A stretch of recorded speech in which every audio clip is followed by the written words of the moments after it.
Vital PO जिंदगी जियो। बिस्मिल्लाहिर्रहमानिर्रहीम अल्हम्दुलिल्लाहि रब्बिल आलमीन वस्सलातु वस्सलामु अला खातिमुन नबीयीन।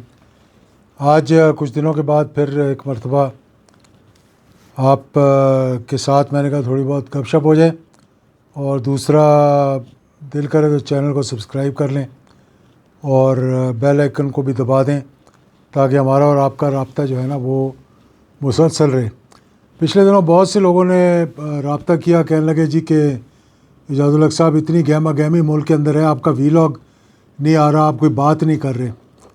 तो असल में तो बात करने की कोई नहीं थी, क्योंकि हर तरफ अफरा तफरी लग रही थी।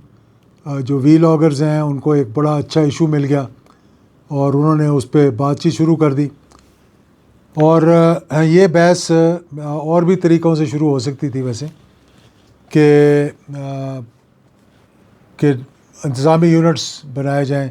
इस बारे में हम बहुत अरसा पहले से ये बात कर रहे हैं कि आज से नहीं बल्कि 1990 से कि पाकिस्तान के अंदर जो है वो एडमिनिस्ट्रेटिव इंतज़ामी बुनियादों पर मज़ीद यूनिट्स होने चाहिए। अगर सूबे ना भी कहें हम तो यूनिट्स कह सकते हैं हम। कोई कहता है 28 होने चाहिए, कोई कहता है हर डिवीज़न को एक यूनिट और या सूबे का वो जो है वो मिल जाए। तो हमारे जो वज़राए आला हैं उनकी टांगें कांपनी शुरू हो जाती हैं और वो ये कहते हैं जी कि हमारे इख्तियारात कम हो जाएंगे, हमारा जो अंपायर है वो जो है वो थोड़ा कम हो जाएगा हमारे लिए। तो हर सूबे के अपने अपने मसाइल हैं, इसीलिए कहा गया है कि इनको इंतज़ामी बेसिस पे करें, एथनिक बेसिस पे ना करें, लसानी बुनियादों पे ना करें। फिर यह है कि फिर ये आपस में मुहाजिर और सिंधी लड़ाई शुरू हो जाएगी, पंजाबी और सराइकी लड़ाई शुरू हो जाएगी, पठान और हज़ारे वाले लड़ना शुरू कर देंगे और दीगर मामला जो है बहुत से आ जाएंगे। क्योंकि जब KPK का नाम तब्दील किया गया तो उस वक्त हज़ारे में एक बहुत बड़ी तहरीक चली थी कि जी हमें भी सूबा हमारा दिया जाए, हमें क्यों नहीं सूबा बनाने दिया जा रहा। उस वक्त चाहिए था कि हज़ारे को भी सूबा डिक्लेयर कर देते ताकि कम से कम थोड़ा सा तो डेवोल्यूशन हो जाती। अब एक दो मसले हैं, मैं ये नहीं कह रहा कि बनाने हैं नहीं बनाने हैं, बहस करनी है, रेफरेंडम करवाना है नहीं करवाना है, बहुत से तरीके हो सकते हैं। मौजूदा हुकूमत और इत्तेहादी जमातें जो हैं वो तो थोड़ा सा भी इनको इशारा मिलेगा तो ये फ़ौरन भाग के हर चीज़ करने के लिए तैयार हो जाएंगे, लेकिन इख्तियारात देना ज़रा इनके लिए मुश्किल है। क्यों? दो मसाइल हैं इस मुल्क के, असल में दो मसाइल हैं। यूनिट्स तो बहुत बार की बात है। पहला मसला हमारा जो है वो कि कभी भी हमारी सियासी हुकूमतों ने, जमहूरी हुकूमतों ने लोकल बॉडीज़ के सही इलेक्शंस नहीं करवाए।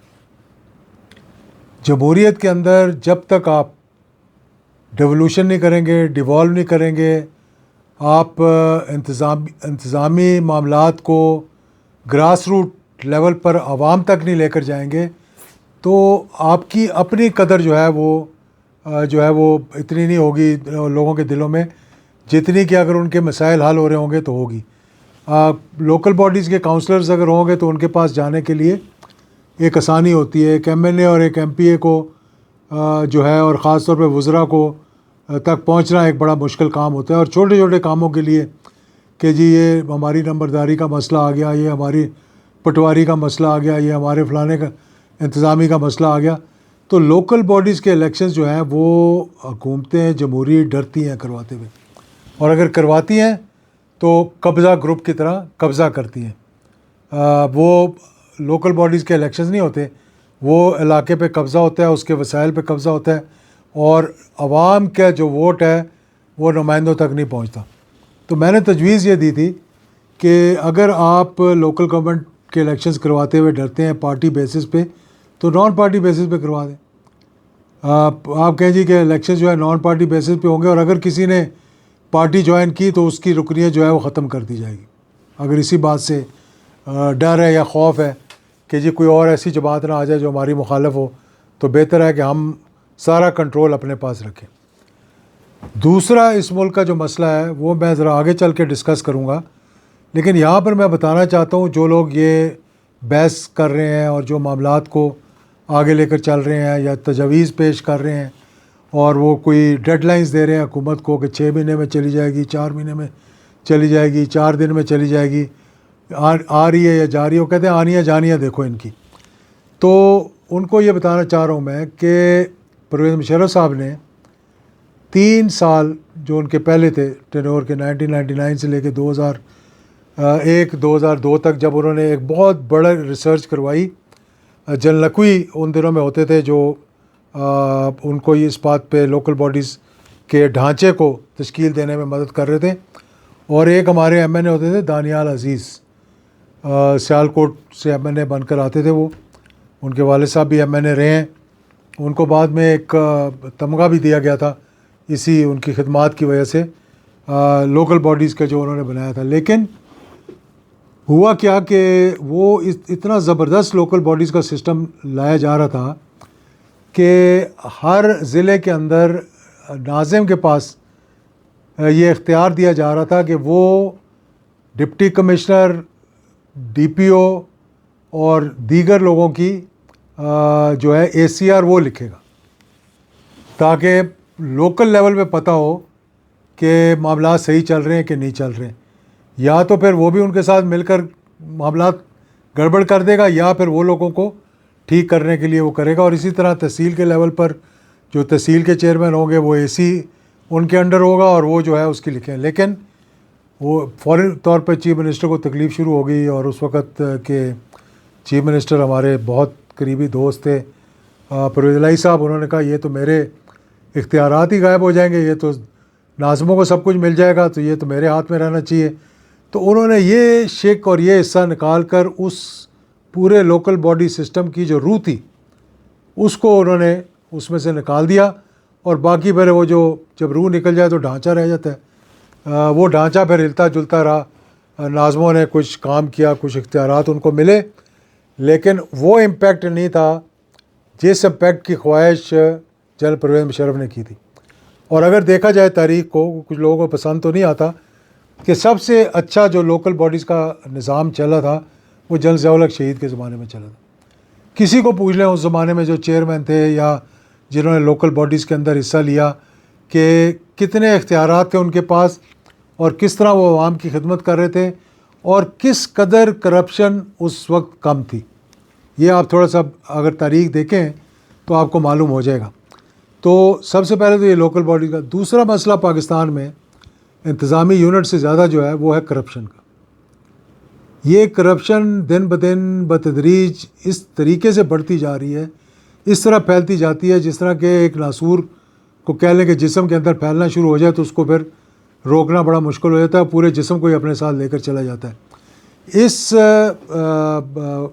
ये कहते हुए लोग शायद थोड़ा सा परेशान होते हैं या सुनते हुए भी परेशान होते हैं कि किसी लेवल पे इतनी करप्शन पाकिस्तान की तारीख में नहीं थी जितनी करप्शन अब हो चुकी है, और ये बढ़ती आ रही है। 1999 से कुछ बेहतर हुआ, मार्शल लॉ लगा, उसके बाद हमारी हुकूमतें आनी शुरू हो गई, साथ साथ ही करप्शन शुरू हो गई। और किसको नहीं मालूम कि किस शख्सियत ने, किस ब्यूरोक्रेट ने, किस सियासतदान ने, किस हमारे जो बड़े बड़े सियासतदान हैं, किसने कितनी करप्शन की है और वो कितना पैसा किस जगह लेकर गए। और अगर नहीं मालूम ये तो फिर मैं कहता हूँ कि आपको सूबे बनाने का कोई फ़ायदा नहीं होगा।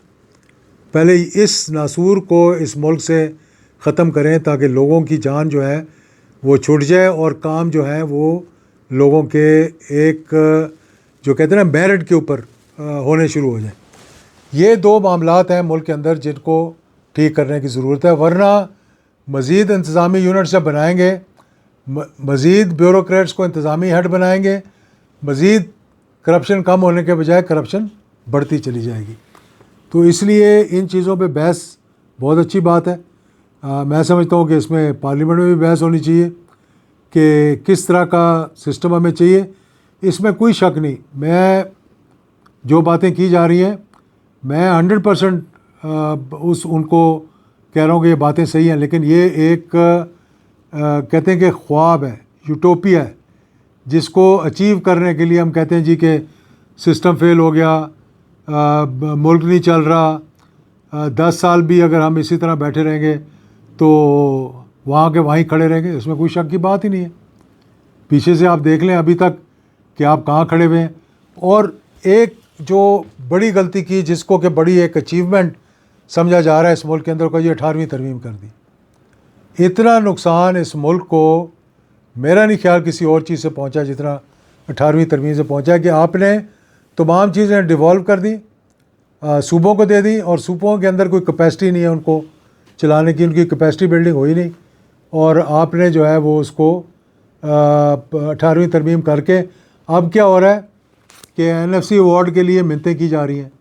8.8 या 5 ट्रिलियन रुपए जो हैं दिफा पाकिस्तान के लिए सूबों से मिन्नतें करके लिए गए हैं, जो कि सूबा सिंध ने एहसान चढ़ा के दे दिए हैं, सूबा पंजाब ने खुश होकर दे दिए हैं, KPK ने देने से इनकार कर दिया, और सिंध के अंदर, बलूचिस्तान के अंदर हुकूमत ही कोई नहीं है। तो वो तो जब आप जाकर ख़ुद ही लेकर आ सकते हैं वहाँ से, या दे दें या ले आएँ। तो इस वक्त जो मुश्किलात पेश आ रही हैं, मुश्किलात ये हैं कि इस मुल्क के सिस्टम के अंदर इतनी ख़राबियाँ पैदा हो गई हैं, और इसको ठीक करना कोई आसान काम नहीं है।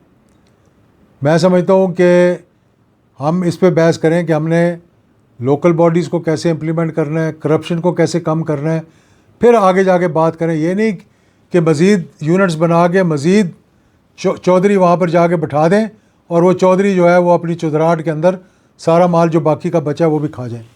तो इसलिए ये एक अच्छी बहस है, इसको होना चाहिए। हमने इस वक्त सबसे बड़ा ये कि पॉलिटिकल पार्टीज़ को एक पेज पे होना चाहिए, चाहे वो नून लीग है, चाहे वो पीपल्स पार्टी है, चाहे वो PTI है, चाहे वो जमीयत उलमा इस्लाम है, चाहे वो जमातें जो बाहर हैं असम्बली से, जमात इस्लामी हैं, इन सब को बिठाकर बातचीत शुरू होनी चाहिए कि इस मुल्क को हमने किस तरह चलाना है, इस मुल्क के अंदर क्या होना चाहिए, क्या नहीं होना चाहिए, और ख़ास तौर पर ये जो दहशत गर्दी है इसके ख़ात्मे के लिए कम से कम अगर सब एक पेज पे होंगे तो मैं समझता हूँ इसको हम ख़त्म कर सकेंगे। क्योंकि हमारी एक्सपोर्ट्स बंद पड़ी हुई हैं, हमारी जो इस वक्त ग्वादर पोर्ट है वहाँ पे वो काम नहीं हो सकता, हालांकि बहुत से लोग बाहर से चाह रहे हैं वहाँ आकर काम करने के लिए। हमारा जो मिनरल्स के अंदर पोटेंशियल है उसको हम एक्सप्लोर नहीं कर सकते। ये चीज़ें थी जो कि वफाक के अंडर थी, अब इनको हमने सूबे में दे दिया है। कोई बलूचिस्तान भागने की कोशिश कर रहा है, कोई KPK भागने की कोशिश कर रहा है, और कोई एक यकसा पॉलिसी नहीं है हमारी, ना हेल्थ की, ना एजुकेशन की, ना मिनरल्स की, जिसके अंदर के रेयर अर्थ मिनरल्स भी हैं। जहाँ पर हमारी एक नेशनल पॉलिसी होनी चाहिए वहाँ पे हमारी नेशनल पॉलिसी नहीं है। तो इन चीज़ों को ठीक करने के लिए मैं समझता हूँ कि सबको मिलकर आगे चलना पड़ेगा, और इसमें हुकूमत, मतलब पार्लियामेंट और इस्टेब्लिशमेंट और बाकी जो है मतलब कि इवन द जजेस, जो कि एक बड़ा सिस्टम के अंदर एक बड़ा हिस्सा है उनका इंसाफ देने के लिए लोगों को, सबको मिलकर एक बहस तो शुरू हो चुकी है, लेकिन ये बहस इसी तरह ना हो जिस तरह के हमारी पिछले दिनों एक मनी लॉन्ड्रिंग की क्वीन निकली जिसका पता ही नहीं कि कहाँ चली गई है, एक हमारी वो ड्रग्स की क्वीन निकली जो कि पहले 2-3 दिन बड़ा शोर होता रहा, उसके बाद पता नहीं लगा वो कहाँ गई है। अब हम इंतज़ामी यूनिट्स के बारे में बातचीत शुरू हुई है, तो ये ना हो कि आगे चलकर पता ही ना लगे कि ये बात हुई भी थी कि नहीं हुई थी, और करनी चाहिए या नहीं करनी चाहिए। ये ज़रूर करनी चाहिए। कुछ ना कुछ हल निकालने के लिए सबको अपना जो है वो ब्रेनस्टॉर्मिंग करनी पड़ेगी, अपने दिमाग जोड़ने पड़ेंगे, अपने दिल जोड़ने पड़ेंगे, अपने लिए नहीं, इस मुल्क के लिए। क्योंकि इस मुल्क ने हर किसी को बहुत कुछ दे दिया है, मुल्क के अंदर भी बहुत कुछ दे दिया, मुल्क के बाहर भी बहुत कुछ दे दिया। तो आप जिन को बाहर बहुत कुछ मिल गया, आप खुदा के लिए कुछ अंदर की भी तरफ तवज्जो दें। बहुत बहुत शुक्रिया।